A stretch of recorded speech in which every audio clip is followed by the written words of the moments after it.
شمالی وزیرستان میں security forces اور دہشت گردوں کے درمیان فائرنگ کا تشدید تبادلہ، 2 دہشت گرد مارے گئے۔ آپریشن کو لیڈ کرنے والے کیپٹن محمد اسامہ بن رشد شہید۔ علاقے میں ممکنہ دہشت گردوں کے خاتمے کے لیے سینیٹائزیشن آپریشن جاری۔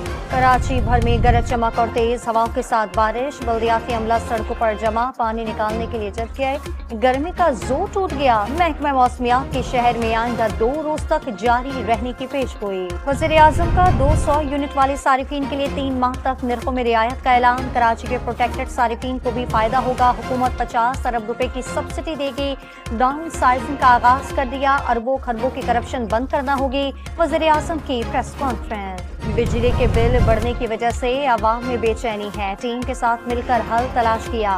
بجلی کے 500 یونٹ تک خرچ کرنے والی 45 لاکھ صارفین کے لیے سولر سسٹم لا رہے ہیں۔ وزیر اعلیٰ مریم نواز کا صوبائی کابینہ کے 11ویں اجلاس سے خطاب۔ سپریم کورٹ میں مخصوص نشستوں سے متعلق کیس کا فیصلہ محفوظ، چیف جسٹس کی سربراہی میں فل کورٹ کی سماعت میں نون لیگ نے تحریری گزارشات جمع کرائیں۔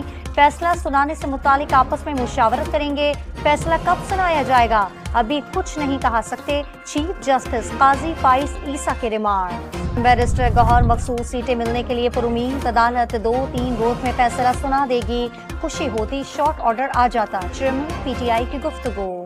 اسلام آباد کی مقامی عدالت میں دوران عدت نکاح کیس میں سزا کے خلاف مرکزی اپیلوں پر سماعت کل تک ملتوی ہو گئی۔ عدت میں نکاح کو کیوں چھپایا گیا، اتنی کیا جلدی تھی کہ عدت کی مدت پوری نہ کی گئی؟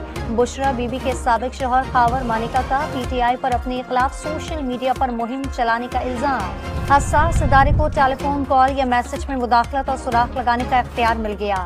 پی ٹی اے ایکٹ 1996 کے سیکشن 54 کے تحت اجازت دی گئی۔